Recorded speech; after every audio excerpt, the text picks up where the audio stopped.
नमस्कार दोस्तों। तो चलो शुरू करते हैं आज के इस वीडियो को।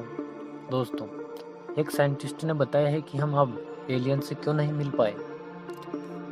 एलियंस की इंसानों से अब तक मुलाकात न हो पाने की एक नई कई संभावित वजह बताई गई है। जब भी एलियंस यानी दूसरे ग्रह के बुद्धिमान जीवों की बात होती है तो लगता है कि वैज्ञानिक फंतासी की बात हो रही है, लेकिन वैज्ञानिकों या खगोलविद एलियंस की धारणा को खारिज नहीं करते हैं। हाँ, वे उनकी मौजूदगी के बारे में पुष्ट प्रमाण खोजते रहते हैं जो कि उन्हें अभी तक नहीं मिले हैं। वैज्ञानिक इस बात पर भी सहमत है कि सुदूर ग्रहों पर जीवन जरूर है, लेकिन हमारी अभी तक उनसे मुलाकात नहीं हुई है। एक वैज्ञानिक ने इस बात की वजह बताई है कि आखिर हमारी एलियन से मुलाकात क्यों नहीं हो सकी।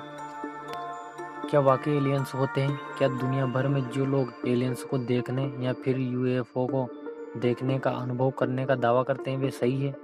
इसी सवाल पर वैज्ञानिकों की भी अलग तरह के मत हैं।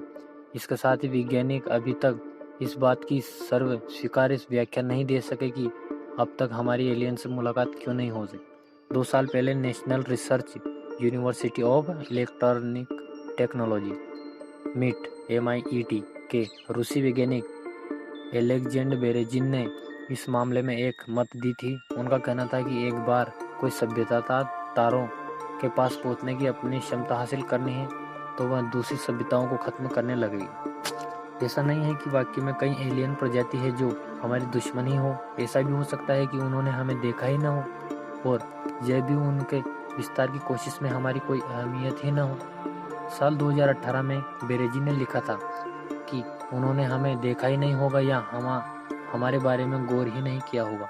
ये बिल्कुल वैसे ही हो सकता है कि निर्माण की जगह पर मौजूदगी चींटी के घरों को नष्ट कर देते हैं, क्योंकि उनकी उन चींटियों को बचाने में कोई दिलचस्पी ही नहीं होती। ऐसे में सवाल उठता है कि एलियंस ने हमें अब तक नष्ट क्यों नहीं किया या नष्ट करना जरूरी क्यों नहीं समझा। बेरेजिन का कहना है कि अच्छी खबर यही है, इंसान का हाल चींटियों की तरह होने की संभावना नहीं। इसका मतलब यह भी हो सकता है कि हम भविष्य की विनाशकारी प्रजाति हो सकते हैं, बस अभी हम उसके लिए तैयार नहीं हैं।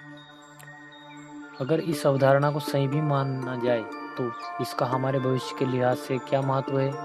इस सवाल की यही व्याख्या हो सकती है कि हम इस अंतरतार की मंच पर आने वाले सबसे पहले हो सकते हैं, और इस बात की भी संभावना है कि जाने वालों में सबसे आखिरी भी हम ही हो सकते हैं। बेरेजिन ने इसकी 2 ऐतिहासिक उदाहरणों से व्याख्या करने की कोशिश की है। उन्होंने उपनिषदवाद और पूंजीवाद के उदाहरण दिए जो इंसानों को दूसरी संस्कृतियों को नष्ट करने की प्रेरणा देगा। उन्होंने उम्मीद भी जताई कि वे गलत साबित हों। ऐसी आशंका हमेशा ही होती है कि भविष्य में हालात खराब ही होते हैं।